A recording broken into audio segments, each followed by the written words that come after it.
Hey everybody, welcome to Our Future 2025. I want to thank Matt Powers so much for inviting me, Raleigh Latham. I'm excited to join you guys here today and share my little slice of my journey. And my talk here today, it's about helping you find your way when you don't really know where to go. Because this big world, this regenerative world is filled with so many opportunities, and as you look around you kind of figure out, where do I fit in? And so maybe this talk today can help you decide that, help you can find out where you want to go, because I know my pathway has been winding, and for so many years I didn't know where to go. And so it's taken me 10 years, but I think I've started to figure out where I belong in the regenerative space. And so I wanted to put together this talk to help people find their way, find their path when they feel like they don't know where they're going, they don't know where to start, and they feel like they face a lot of obstacles. So this talk is called Finding Your Own Professional Regenerative Pathway, even when you have no idea. So let's get started today. So first of all, why don't we get from the start? Why do you want to transition to a career in the regenerative field? There's so many places out there.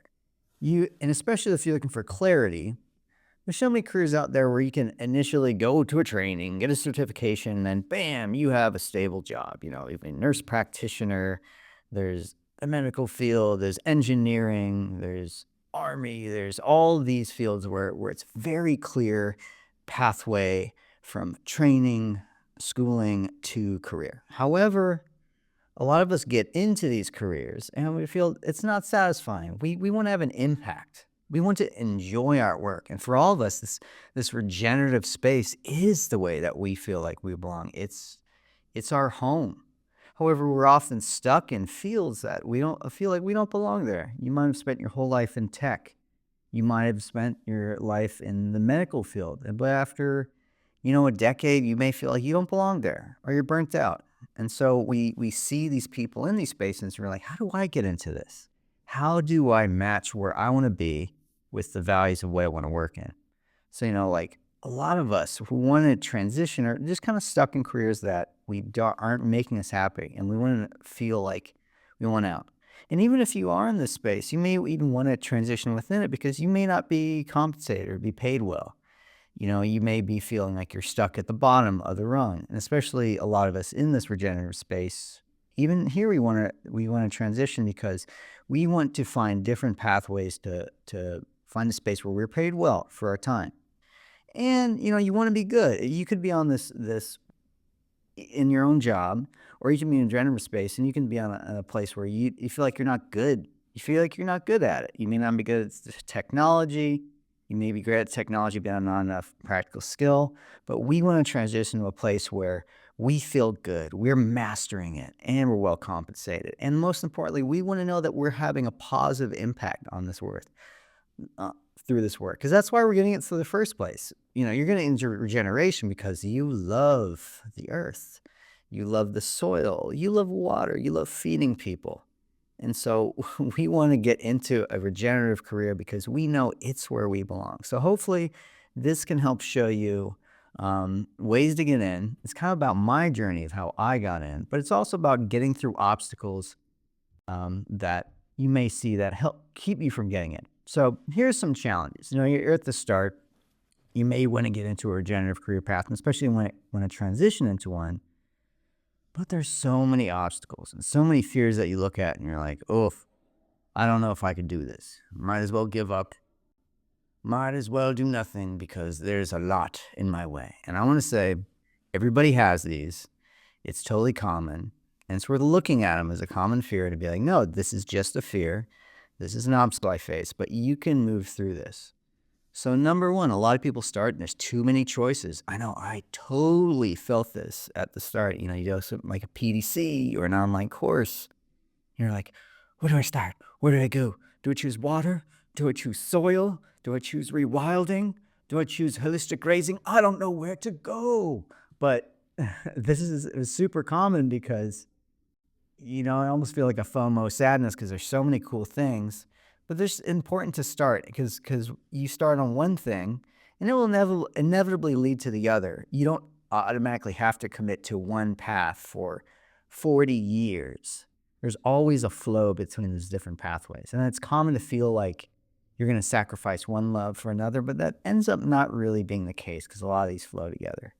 Another common challenge and objection about transitioning into a regenerative career is you feel like there's no clear career path. And this is very common because regenerative careers are often not very clear. There's often not cookie cutter training certificates to a guaranteed job. Oftentimes, you have to find opportunities working for people. You may have to start lower on the rung and be a bit more entrepreneurial.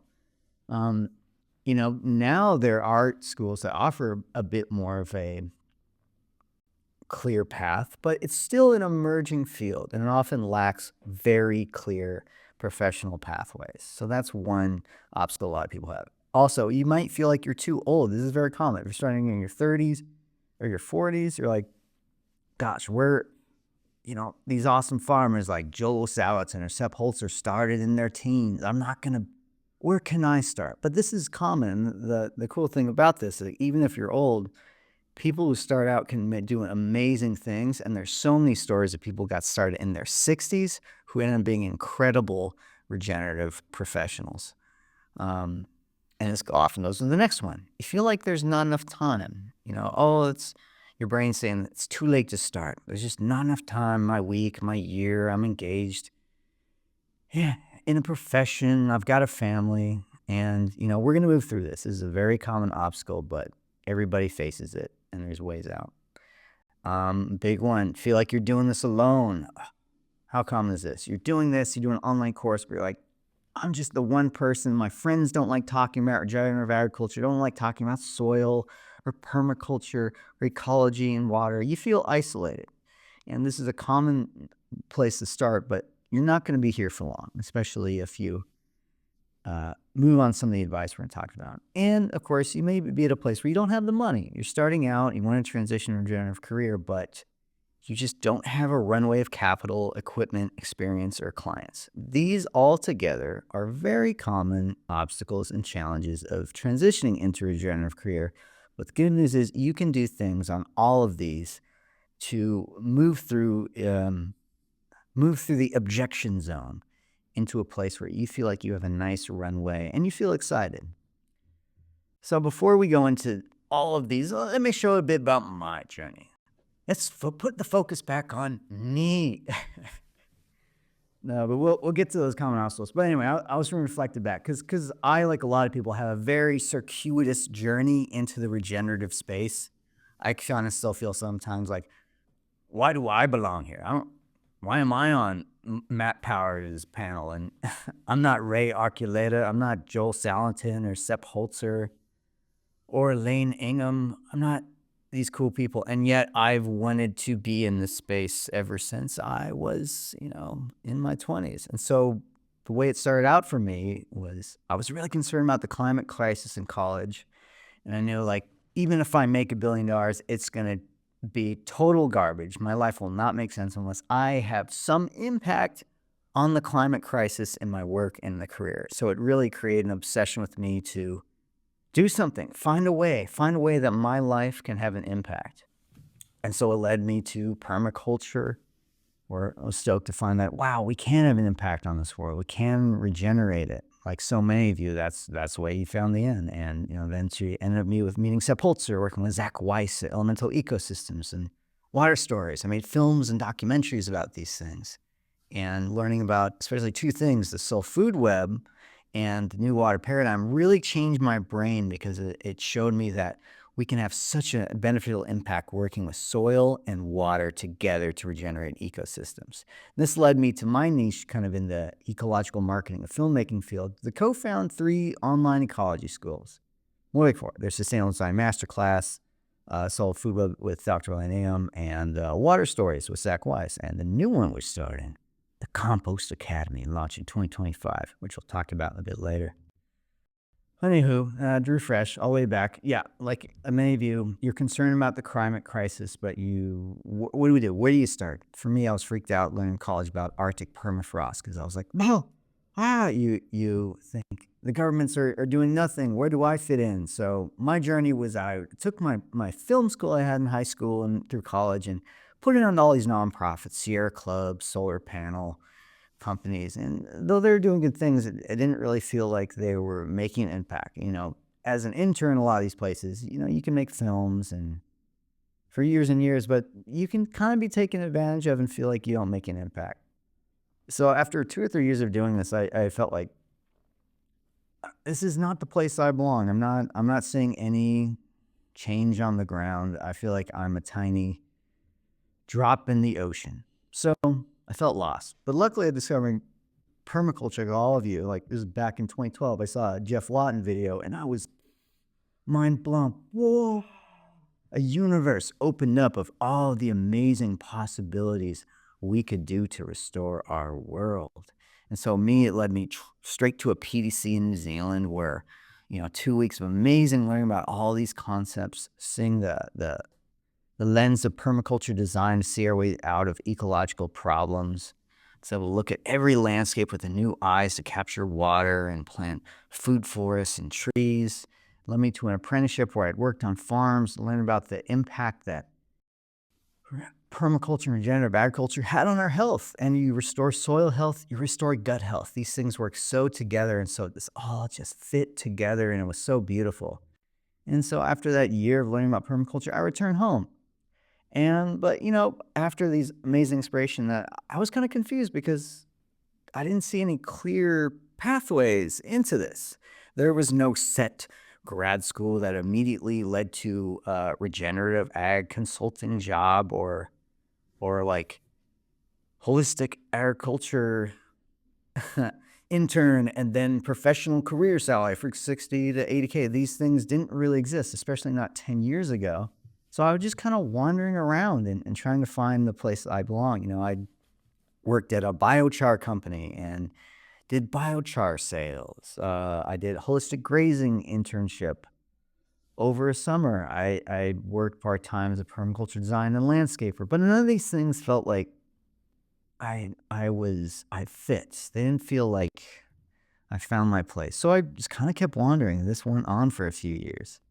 I worked with Grant Schultz over at Versaland Farm in Iowa City, grazing pigs and exchanging my filmmaking skills. We actually had a thing called the pond building course, which we were about to launch, but didn't reach our numbers. But this is a great opportunity. Spent a summer learning about silvopasture and grass-fed pigs, and it was a beautiful opportunity to kind of like hone permaculture skills. And in the sidelines, Neil Spackman reached out to me. He's like, hey, we need to educate people about this. And so this little experiment ended up becoming this great part of who I am and what I do.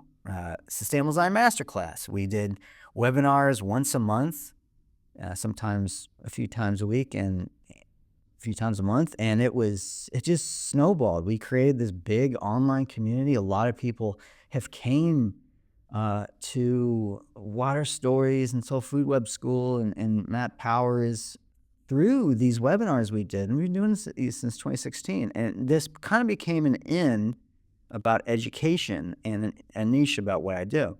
So that kind of refined me about who I was and what I did. And it kind of became a niche that I was able to experiment with and experiment making money on. You're especially ecological education, like, oh man, what can I do here? This is all free. But we found a way. We experimented with, what if we help people selling amazing courses on restoring ecology to, sell their courses and, we might make an affiliate commission. And just this one experiment ended up kind of being a ecological side hustle for me. I was able to work with companies within this space to generate them a lot of money. And, since that time, it's led to thousands of students trained in so many of these career fields, millions in sales. I worked with Environmental Celebration Institute with Len Ingham. I co-founded the Soul Food Web School. I helped Zach co-founding and launching Water Stories, and now the Compost Academy with Keisha, Casey, and Bryant. But anyway, that was just kind of like a way that I found my niche starting out within this space. And even now, I'm still trying to transition. I don't want to be stuck in front of a computer forever, even though I know the skill set.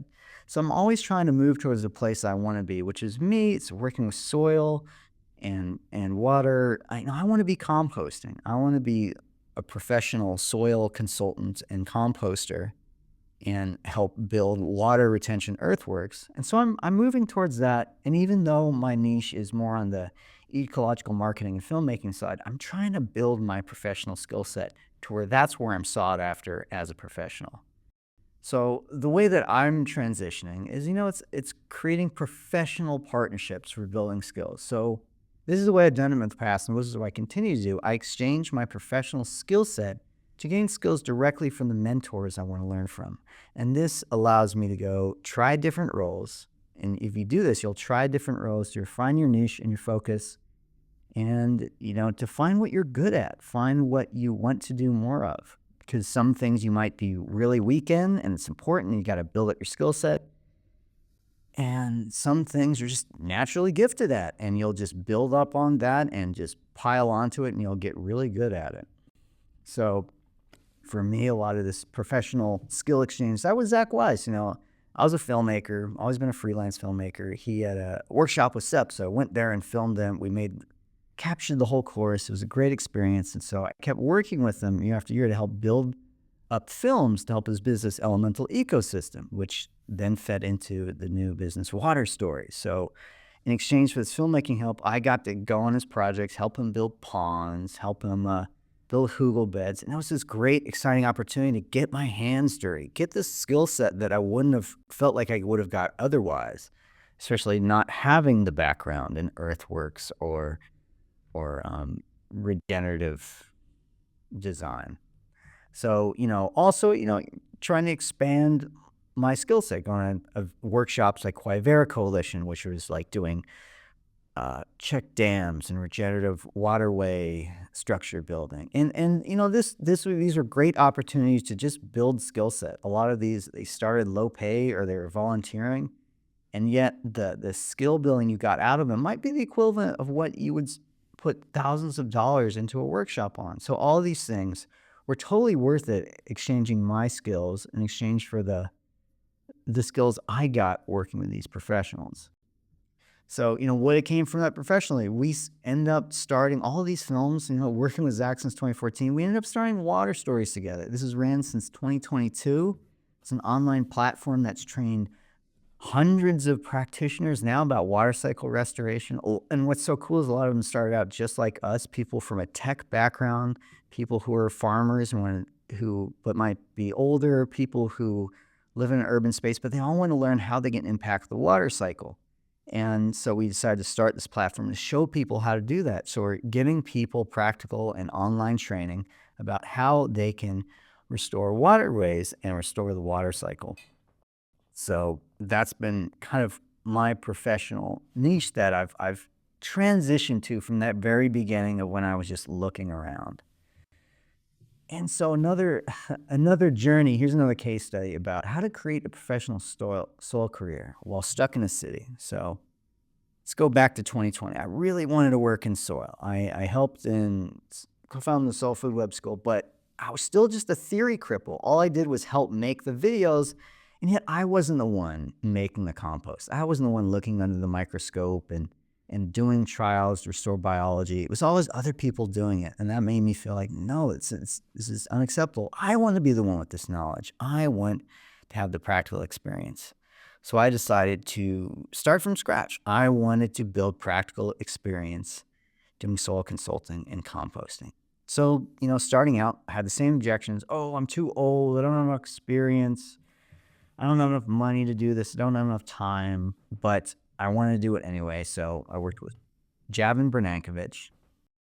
And I built a list of skill sets and mentors that I could learn from and try to create symbiotic opportunities to exchange the skills with each of them. So I can learn piece by piece about things like vermicomposting, composting, microscopy, soil consulting, soil business marketing, mineral analysis, all the things that you need to be a soil professional in. And of course, I'm still on the way. I'm not a soil professional yet, but I feel like I'm on that pathway. So one of the things I did was do the practical training internship. This is with Todd Harrington. The crazy thing is he doesn't do this often. You can't just reach out to Todd and be like, hey, train me, give me a training program. This was kind of like a custom scenario that I had to chip away and keep poking at him until he's like, you know what, I'll take you up on it. And for him, what it was during the COVID lockdown, I actually created his website and created several films about his case studies. And in exchange for getting to work, just be at his facility for, 4 weeks, learning from him and his lab techs. And it was great. In that time, I learned all about vermicomposting size systems, learned about microscopy size soil consulting and action on large-scale farms. And I really felt like I got months' worth of experience squished into that few weeks. And these are things that if I was on my own, it would have taken so long to learn. This would have taken months, if not years, of learning my own to kind of learn what I did in that small apprenticeship. So for me, this was totally worth it, for that goal of professional soil biology experience. So when I went back home after that, I kept wanting to, build my experience set. So I worked with Joe Tobias and Vivian Kloxos. They offered me basically online coaching to build my skill set. So we had a checklist where it's like, building your compost piles, finding ingredients, doing microscopy. We would do online microscopy sessions and all these things. Just felt like I was learning 5-10 hours at a time, just building that experience day by day to the point where I was getting solid experience in my belt. Because still in the soil consulting realm, I didn't feel like I was somebody who could stand on a hill and be like, I am a soil professional. I am here. Pay me what I am worth. Because I haven't even at that point, didn't even make good compost yet. So I'm just like, no, I just want to keep experimenting until I'm making great soil. And so that's where I was comfortable with. And that's what, honestly, I'm still doing, getting to the place where I could consistently make biocomplete soil and vermicompost, but feel way more confident doing it. So, I was building the skill set month by month, getting the home lab, doing nematode extract, experimenting with vermicompost, trying to get trials set up, and just piece by piece, building the skill set to the point where I hit the metrics where I feel like, I feel like I can consistently do this, and then I'm comfortable offering this as a professional service. So here we are, a few years later. I'm building professional careers and partners, continue to do this with mentors. This is win-win business partnerships. And the reason why I do this is I want experience, but I also want to build income streams for both me and my partners while I'm building professional experience. And we're building a whole industry together. We're building a venture together. So, I'm offering win-win business partnerships while getting professional business experience and training from them. And so, for example, this summer, worked with Keisha, Casey, and Brian to set up the Compost Academy in Costa Rica. And this is a really fun event, big success. People came out from all over the world to learn about 5 days about composting. We're taking everything we did, we're putting it onto an online academy about composting, and I'm super excited about it. But this was just my journey about building a professional career and exchanging the skills I had with the skills that professional mentors had and who had things that I wanted to learn but I didn't learn about. So you could do this. Anybody can do this. You all have a gift that you can exchange for the experience you want to create. And, again, it's so easy, and it's worth starting with an online training. It's worth getting the theoretical knowledge to find that you're interested in a topic, that you meet the people you want to meet in a topic. But there's so much beyond that to get that practical skill level that you'll want to do after you take the courses, after you take the PDCs and the workshops. There's so much in-depth training. Even people who go to grad school, there's such an experience gap between when you learn that, when you write your thesis, when you get your certification, and being a professional who can get clients and people reach out to about working with, and being an expert that people talk to about this. And so this this process of transition, it takes a while, but it's really worth doing. It might take a decade, it might take longer, but for some people, it only takes a year. And for others, it could be a few months. So it really depends on your unique journey and your comfort zone here.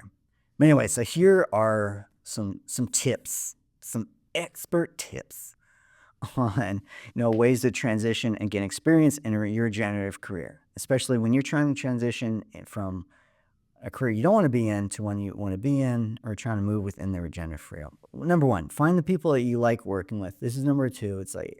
This is very important because if you're working with someone, if you love the subject but you don't like working with people, it's going to be hard. It's going to sap your willpower to gain experience because you won't be recharging your social battery. It's not a holistic win. You want to work with the people that you like working with.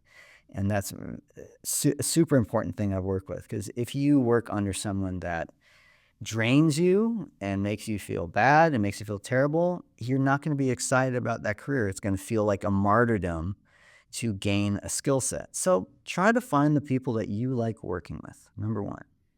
Number two, find direct mentorship opportunities. Trade your skills for the skills you want to learn. Yeah, you all have a gift. It could be time, it could be money, it could be influence, it could be your followers on Instagram, but you can trade the skills that you have for the skills that you want to learn. You can always create a win-win situation.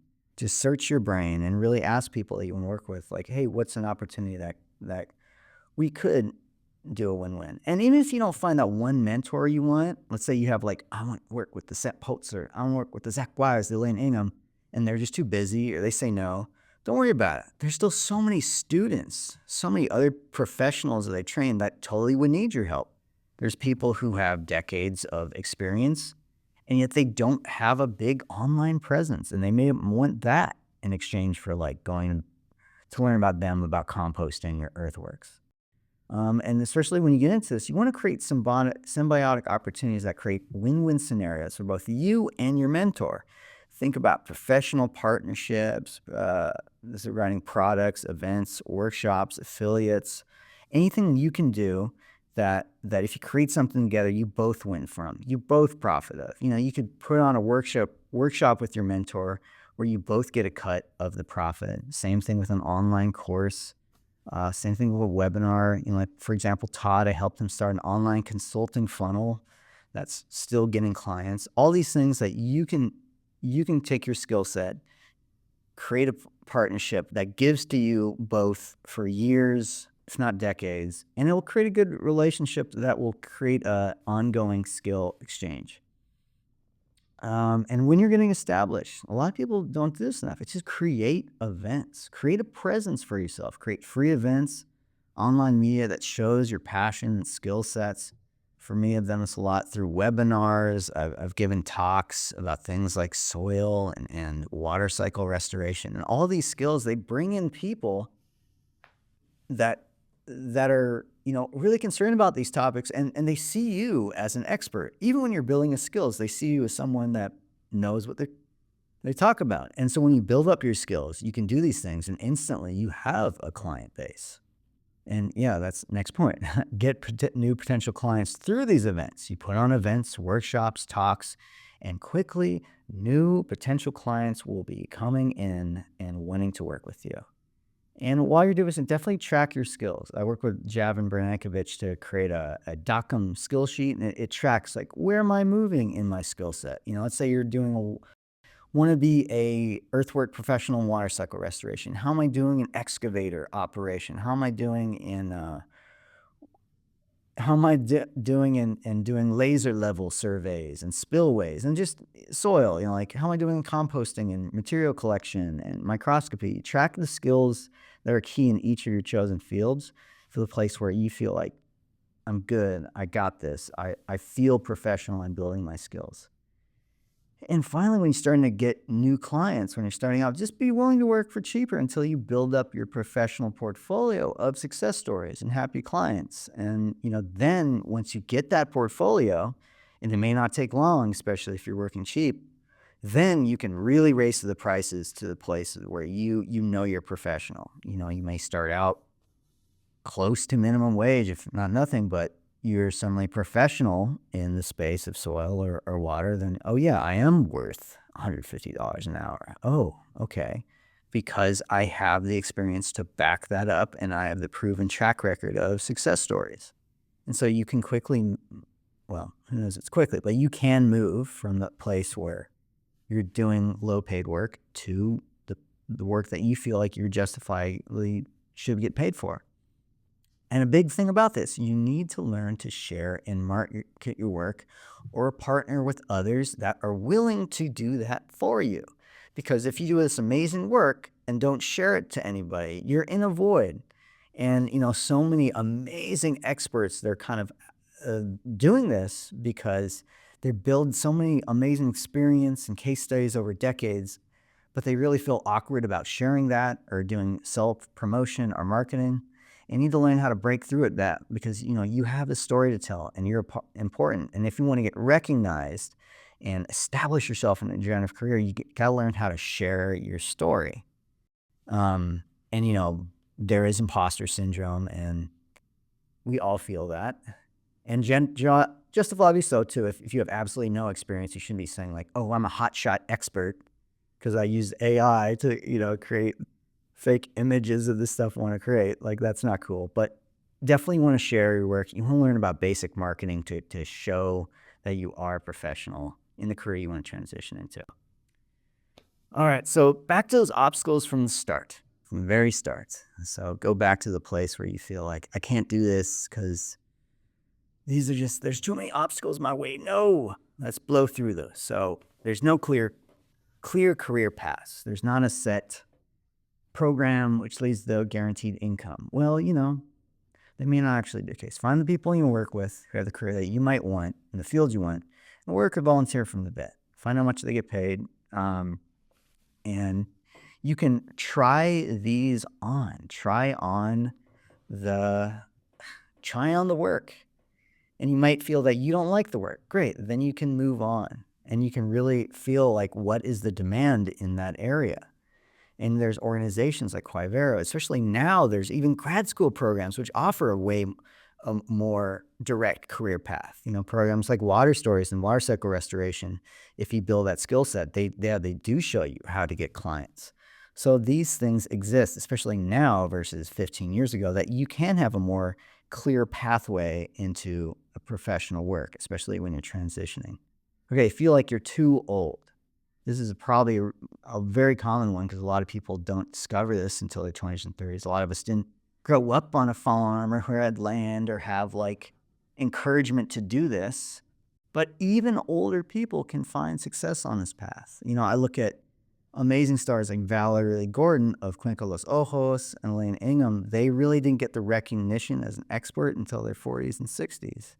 In Valerie Gordon's case, she only became an expert on building water retention spaces by building check dams on her family's ranch, and she was in her 50s and 60s doing that. So there's so many amazing case studies where people didn't get started till later, but they just knew they wanted to try something, and there's so many stories. It's never too late to start.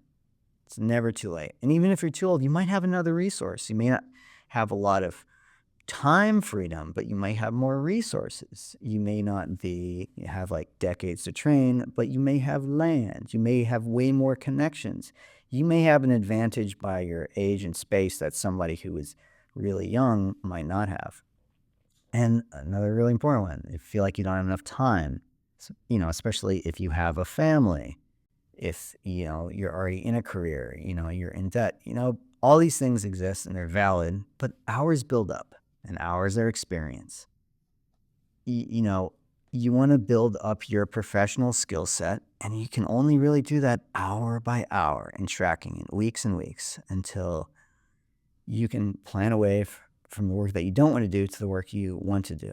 Treat your ideal career as a part-time job until it finally becomes your full-time job. Even that means 1 day a week, 2 days a week, you can start building the skill set you need. Say you have a child, well, least you're not going to be moving around for a lot of time. You may not have the FOMO of a young person. You're older. Well, you may not have a lot of the years to like just go crazy and intern on a farm for a few years, but you're going to have a bit more resources, and you may even have land to do something. You're super young. You don't have time and you don't have resources. You're young. You do have time, but you don't have resources. You don't have a lot of opportunities. Yep. Then you have plenty of space to try things and take crazy risks that older people don't have. But all these things, you have some innate advantage that to get into the space. It's literally never too late. Even if you're in the city, you can direct impacts. You can be an advocate to direct impacts on your land, whether it's rain gardens or soil policy or bringing beavers back to the land. You can have an impact no matter what your background is. And a big thing, a lot of us feel like we're doing this alone. And yeah, you don't want to feel that way. And the way to get out of that, and we all feel it, especially if you're doing online training and you're in an area where people do not think like this, you're going to feel this way no matter what. But you don't have to stay this way. So you're going to go out to workshops, put on events, do trainings, join the online master group, join group coaching, do anything that makes you feel like you're part of a group while you're establishing yourself and your network. So I hope this little piece has helped you, give you some insight to how you can transition into a regenerative career path. There is so many pathways out there, and there's space for all of us in here because we have to convert the entire world's degrading ecosystems and farm systems into one that provides for the needs of people and planet and profit for our families. So I hope you've enjoyed this talk. I'm going to share a bit more about the Compost Academy, and I'll see you guys at the soil panel.